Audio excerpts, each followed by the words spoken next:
I've always found it chilling how quickly a perfect day can turn into tragedy out on the water. I remember reading about Anthony White, a marine biology student with a passion for surfing, who ignored all the warning signs one morning. He paddled out 150 yards from Surf Beach in California, near a seal rookery, seeking the perfect wave. He never came back. The summer of 2014 brought ideal weather to Surf Beach.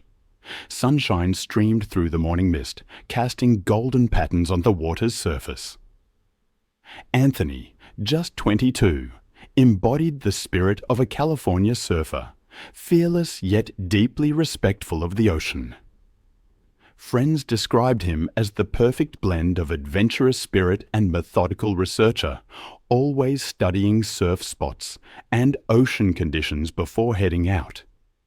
He'd spent weeks planning this solo dawn patrol session, hoping to unite his love for surfing and marine biology. He arrived at Surf Beach as the sun rose, spending the first hour checking the conditions and waxing his board. But Anthony was restless. He told other early morning surfers that the best waves were beyond the crowded areas, even though it was right next to a massive seal rookery at Point Conception. That morning, Anthony set out early, carrying his 6.2 shortboard and minimal safety gear. He signed the beach access log, indicating he'd be surfing the main break. But somewhere along the way, he spotted what looked like perfect waves breaking further offshore.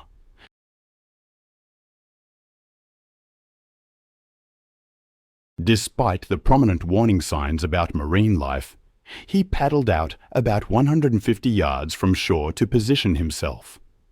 The area was beautiful, almost too beautiful. Seals barked in the distance, and the water was crystal clear, revealing the sandy bottom. As he set up for the perfect wave, Anthony noticed something unsettling. The water was strangely quiet. No other surfers were in sight, and the seals had stopped chattering. But he was so focused on catching that wave that he ignored these warnings. Finally, he was perfectly positioned, sitting on his board with his legs dangling in the water. Then an eerie silence fell over the ocean. Out of nowhere, it appeared, a massive great white shark emerging from the depths, a mere 20 feet below him. What Anthony didn't realize was that he had entered the territory of one of nature's most efficient predators. Great whites are living fossils, virtually unchanged for millions of years. Their torpedo-shaped bodies are perfectly designed for explosive attacks. These apex predators can detect blood from up to 500 yards away and sense the electrical impulses of a beating heart from several meters. When hunting, they approach from the depths with incredible speed, exceeding 35 miles per hour, using surprise to deliver devastating attacks with bite forces reaching up to 4,000 pounds per square inch. Anthony reacted instantly, but there was nowhere to go.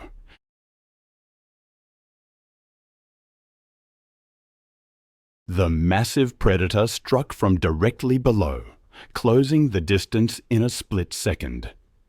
He managed to see the shark's massive form just before impact. The attack was so forceful that both he and his surfboard were launched into the air. His screams pierced the morning silence as the shark's jaws clamped down on his torso, the massive head shaking violently, razor-sharp teeth slicing through flesh and bone. The great white released Anthony after several seconds, typical behavior when encountering unfamiliar prey. But the damage was already catastrophic. Blood immediately clouded the pristine water as Anthony, despite his severe injuries, began paddling frantically toward shore on his damaged board. The shark circled below, following the blood trail, but keeping its distance, waiting to see if this strange prey would weaken enough to approach safely. He managed to cover nearly half the distance to shore, his movements growing weaker as blood loss and shock overwhelmed him. A jogger on the beach heard Anthony's desperate screams and immediately called for help. But the remote location meant rescue was still minutes away. By the time lifeguards arrived, Anthony had disappeared beneath the surface, the ocean swallowing him whole. 2 hours later, Anthony's mangled surfboard washed ashore, bearing the unmistakable crescent-shaped bite marks of a great white shark. The massive gouges told the story of an encounter with one of nature's most efficient predators.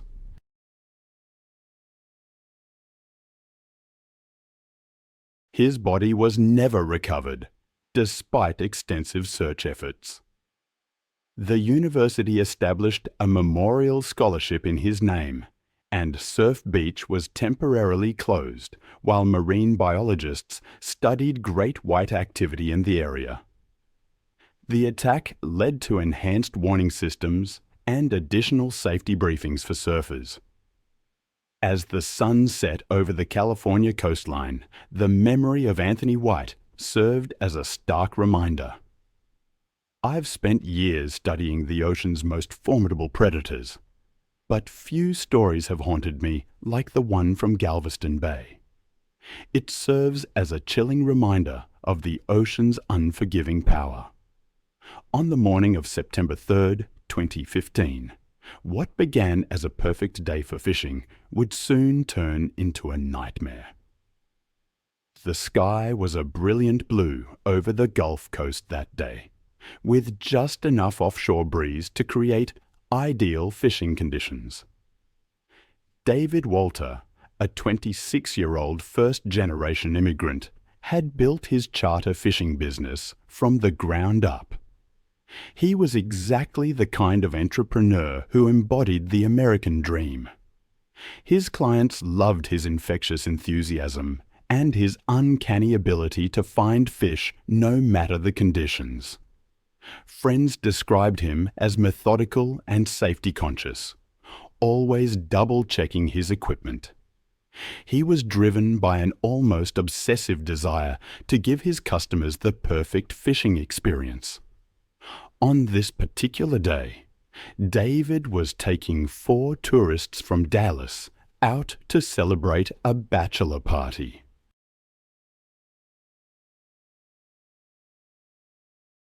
He had promised them action in the productive waters near the Galveston jetties. The first few hours were a success. They pulled in red snapper and speckled trout, filling the cooler with their catch as David expertly managed the boat. He navigated to his favorite spot, just a mile offshore, where the depth dropped to 25 feet, attracting schools of bait fish and the predators that hunted them. The tourists were having the time of their lives, already talking about booking another trip. But as they prepared to move to a new location, disaster struck. The boat's engine coughed, sputtered, and died completely, leaving them drifting in the strong Gulf current toward the busy shipping channel. David quickly diagnosed the problem: a clogged fuel filter, which should have been a simple fix. But as he worked on the engine, the boat's anchor began dragging in the powerful current. The situation was becoming dangerous, and David knew he had to act fast. Local charter captains had warned about recent unusual activity in the area, but such warnings were common in Texas waters. The water had been murky since recent storms, making it harder to see what might be lurking beneath the surface. David had fished these waters for years without incident, and he reasoned that the popular fishing spot would be safe with other boats nearby. With his clients growing nervous about their drifting boat, David made a fateful decision.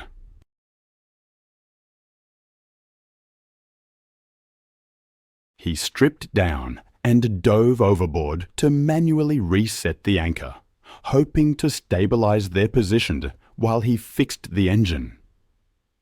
What David didn't know was that he had entered the hunting grounds of one of the Gulf's most dangerous predators, the bull shark.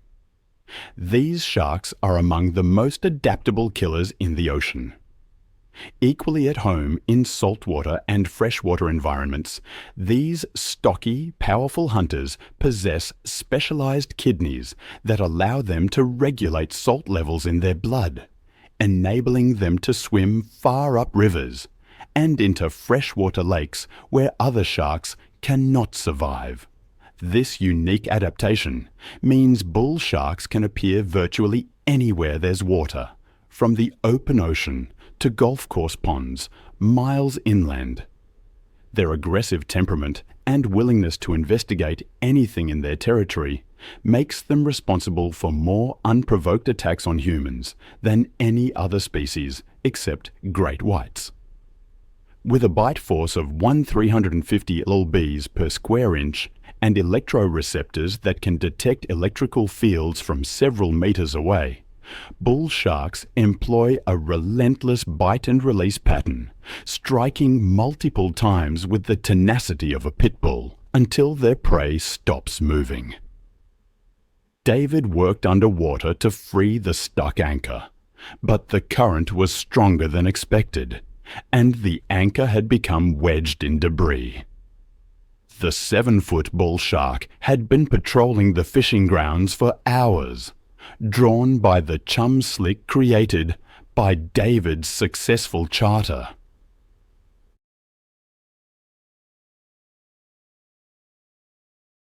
The predator's incredibly acute sensors detected the electrical fields generated by David's rapidly beating heart, and the scent of blood from hundreds of yards away. What happened next occurred with shocking speed. David never saw the shark coming through the murky water. The bull shark struck from behind, its massive jaws clamping down on his leg with crushing force before immediately releasing and circling for another attack. The impact was so violent that David's clients heard his muffled scream through the water. David fought desperately to reach the surface, but the bull shark continued its relentless assault. True to their species' aggressive nature, the predator struck again and again, each bite tearing away more flesh. The shark's persistence was terrifying. Once committed to an attack, bull sharks rarely give up, continuing until their prey stops moving. The multiple attacks created a feeding frenzy mentality, and the murky water became a churning mass of blood and violence. David's clients watched in horror as the water around their boat turned red. They screamed for help and radioed the Coast Guard. But David had already disappeared beneath the surface, overwhelmed by the bull shark's relentless assault. The Coast Guard arrived nearly an hour later, finding only David's torn shorts floating in blood-stained water. The bull shark had vanished into the murky depths, leaving behind only traumatic memories for 4 witnesses.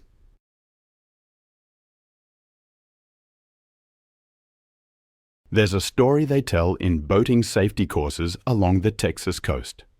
A cautionary tale about the Gulf's bull sharks, how they hunt in murky shallows where death can strike without warning. David, they called him. His body was never recovered, and his charter business died with him.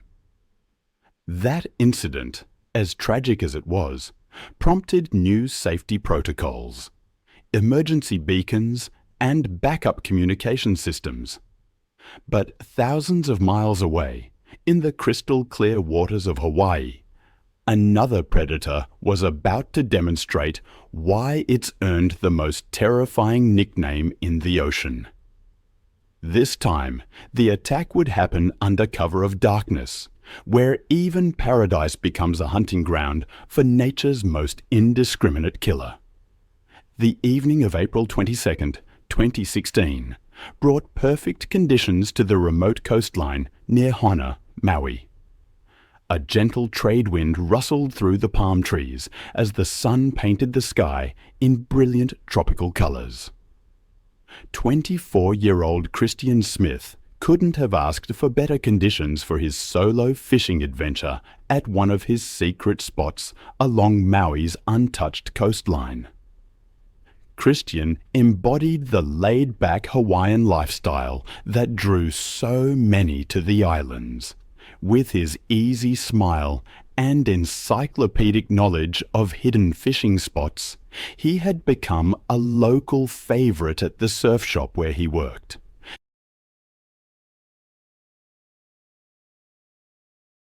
Friends described him as fearless and independent, always venturing to remote locations that other anglers avoided, constantly searching for the perfect fishing experience that only the islands could provide. That evening, Christian loaded his truck with heavy tackle, designed for the large predatory fish that hunted Hawaiian waters after dark.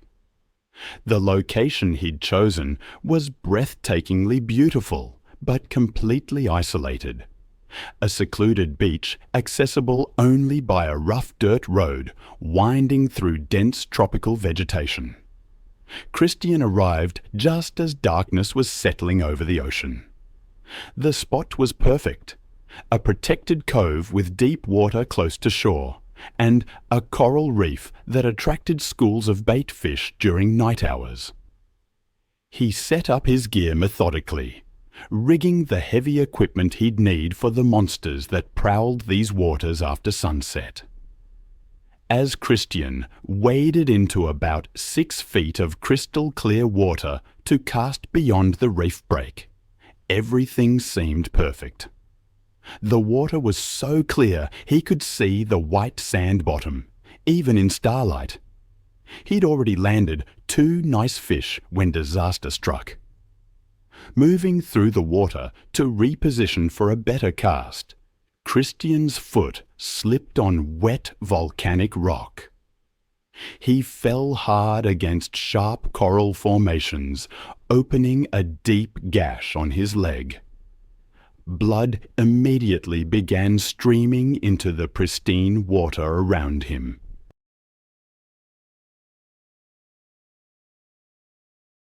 Local Hawaiian fishermen had warned about increased predator activity during night hours, but Christian had fished these waters countless times.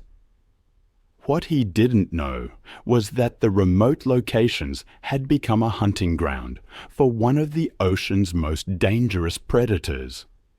As Christian tried to assess his injury in the dim light, he realized the cut was deeper than expected. His splashing and the metallic scent of blood created the perfect storm of stimuli that trigger a predator's hunting instincts. Unknown to Christian, he had attracted the attention of Hawaii's apex predator. Tiger sharks are perfectly adapted for nighttime hunting in both shallow and deep waters, earning the nickname wastebasket of the sea because they'll eat virtually anything. Their stomachs have contained license plates, tires, and even other sharks. These massive sharks can grow up to 18 feet long and possess an indiscriminate appetite that makes them particularly deadly during nighttime hours when they move into shallow water to hunt. Tiger sharks can detect blood from several hundred yards away, and their lateral line system senses the slightest vibrations in the water, making escape nearly impossible once they lock onto a target. Christian began wading towards shore, but his movements became increasingly erratic as blood loss affected his coordination.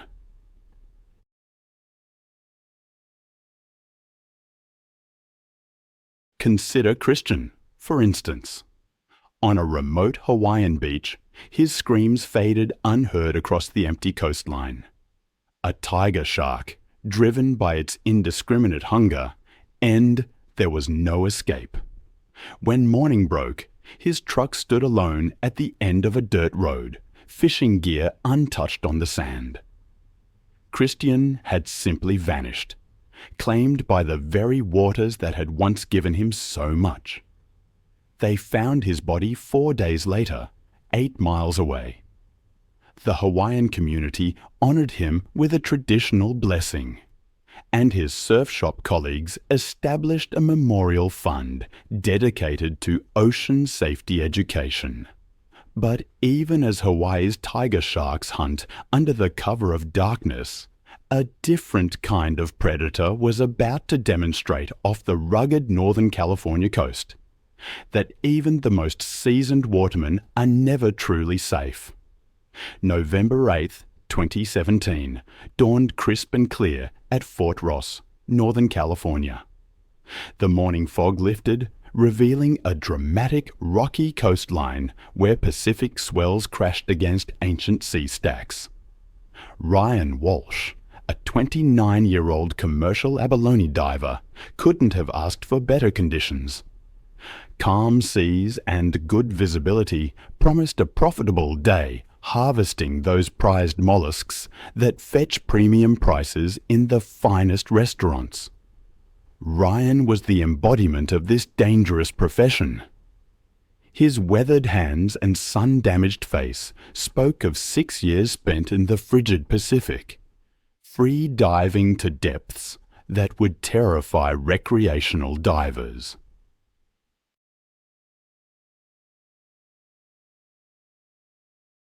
Friends described him as methodical and safety-conscious, yet driven by an obsessive pursuit of the perfect abalone beds hidden in the rocky depths. That morning, Ryan launched his small boat with his dive partner, Marcus, a younger diver who looked up to Ryan as a mentor.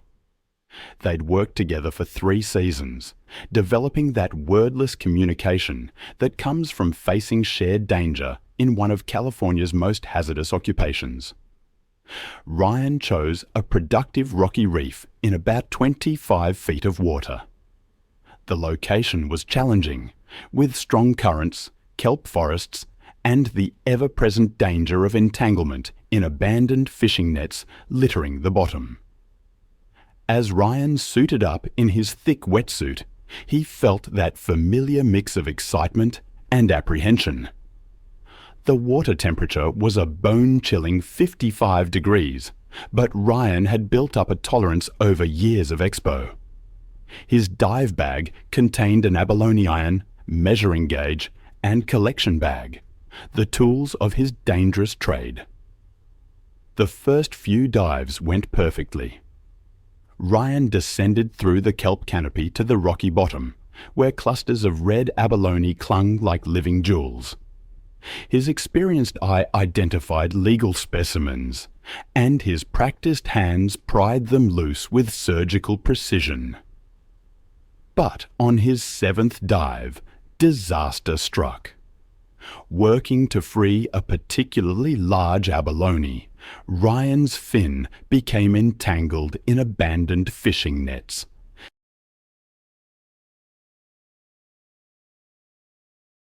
The nearly invisible monofilament wrapped around his leg like a spider's web, holding him against the rocky bottom as his air supply ran dangerously low. After a desperate struggle, Ryan managed to cut through enough netting to break free. He made an emergency ascent, lungs burning as he fought through the kelp toward the sunlight. When he finally surfaced, he was exhausted, disoriented, and dangerously far from his boat. What Ryan didn't realize was that his distressed movements had attracted the attention of California's apex predator. Great white sharks, living fossils that have patrolled these waters for millions of years. Perfectly adapted to hunt in the kelp forests where seals and sea lions congregate, these massive sharks typically reach 12 to 16 feet and can weigh over 3,000 pounds. Their torpedo-shaped bodies are capable of explosive bursts exceeding 35 miles per hour, sometimes launching them completely out of the water. Their incredible sensory systems allow them to detect electrical fields from several meters away and track blood trails from 500 yards away. During autumn, mature great whites patrol northern California in greater numbers, following the migration patterns of their preferred prey. These sharks are incredibly intelligent, capable of learning and adapting hunting strategies, making them unpredictable and extremely dangerous to humans who venture into their territory.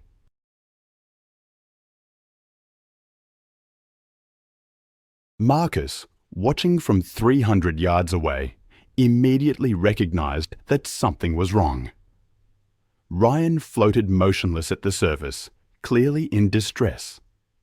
Marcus started the engine and raced toward his partner, but the distance seemed impossibly far. A 13-foot great white had been patrolling the kelp beds when it detected Ryan's emergency ascent. The shark's acute senses picked up the electrical impulses from his rapidly beating heart, the scent of abalone in his collection bag, and the erratic movements of a creature in distress, all triggers activating its predatory instincts. Ryan never saw the attack coming. The great white struck from below with devastating force, its massive jaws clamping down on his torso, with a bite force reaching 4,000 pounds per square inch, slicing through his wetsuit and into vital organs. The shark's initial bite was exploratory, typical great white behavior with unfamiliar prey, but the damage was already catastrophic. The predator released Ryan and circled back, following the blood. I'll never forget reading about Ryan's death, just 20 minutes after the attack. Gone. A shockwave, they said, rippled through the abalone diving community. New regulations came, studies were launched. But even as that tragedy unfolded in California, another was brewing hundreds of miles south, in the warm waters of Florida. This time, the crystal clear water would offer a terrifying clarity, revealing nature's brutal efficiency. August 14th, 2013.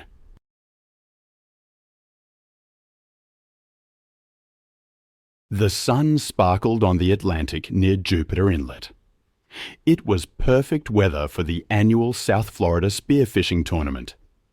Alex Paul, a 33-year-old construction foreman from Miami, was in his element. He lived for those weekends, free diving in the clear waters, perfecting his aim. He wasn't a professional, but his skill earned him respect. That morning, he joined 40 other competitors for the briefing: cobia, kingfish, grouper, prized game fish, high points. Alex had scouted promising spots, and with sunrise, the boats scattered. Alex and his buddy Carlos headed to a reef 30 feet down, where bait fish attracted bigger predators. The water was crystal clear, 80-foot visibility. For 2 hours, Alex had moderate success, landing smaller fish. But as the morning wore on, he craved a trophy. Then he saw it, a massive cobia cruising the reef, easily 50 pounds, worth maximum points. He hyperventilated, dove, and struck perfectly behind the gills. The fish bolted for deeper water. Lost in the thrill, Alex separated from Carlos, finding himself alone on an isolated part of the reef. The wounded cobia's struggle left a significant blood trail as Alex fought to control it. Finally, he surfaced, exhausted and bleeding from cuts caused by the fish. The combination of fish blood and his own, along with the dying cobia's struggles, created a perfect storm, triggering the predatory instincts of every shark nearby.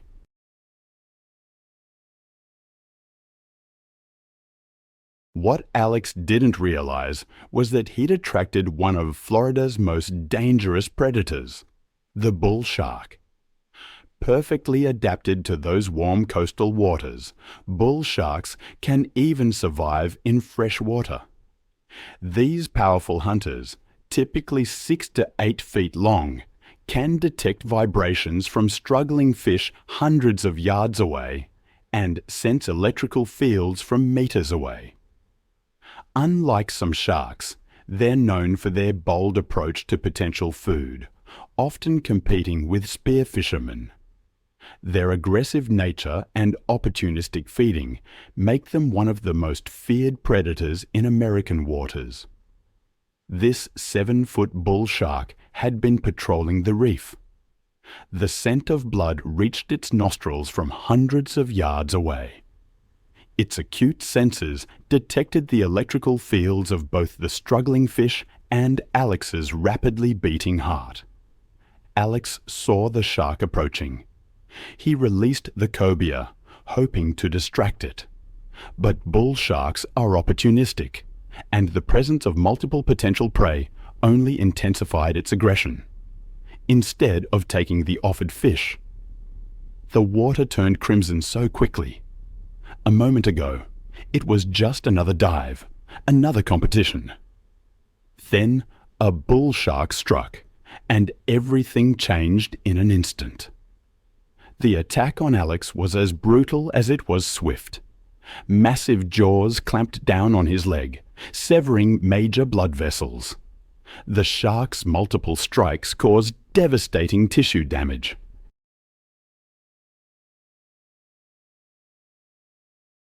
I can only imagine the desperate fight. Alex punching at the shark's snout, trying to reach his dive knife. But the bull shark's aggression was relentless. Other divers, alerted by the commotion and the spreading slick of blood, raced to help. They found him floating unconscious, his spear gun and the wounded cobia drifting nearby. The bull shark was gone, leaving behind only the terrible evidence of its attack. Despite immediate first aid and a Coast Guard helicopter evacuation, Alex died from massive blood loss during the 40-minute flight to the trauma center. The tournament was cancelled, and the spearfishing community mourned the loss of one of their most respected members. His death, though tragic, wasn't in vain. It led to enhanced safety protocols at tournaments. Now, divers are required to stay in closer proximity to their buddies. Organisers provide emergency response training. A memorial fund was even established to promote safer diving practices. It's a small comfort, perhaps, but it means that Alex's legacy lives on in the effort to protect others.